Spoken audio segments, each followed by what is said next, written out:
Player of the Match award to Mustafizur Rahman for his outstanding 4 ওভারে 4টি গুরুত্বপূর্ণ wicket তুলে নিয়ে দিন শেষে বেশ ফুরফুরে মেজাজে ছিলেন মুস্তাফিজুর।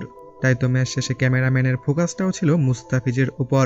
আরসিবি সকলের সাথে হাত মেলাচ্ছিলেন, সেই সাথে তাদের সঙ্গে খুনসুটিতেও মেতে ওঠেন মুস্তাফিজুর। ফিজকে কেউ জিজ্ঞাসা করছিলেন তিনি কিভাবে এত ভালো করলেন, আবার কেউ কেউ তাকে বুকে টেনে নিচ্ছিলেন।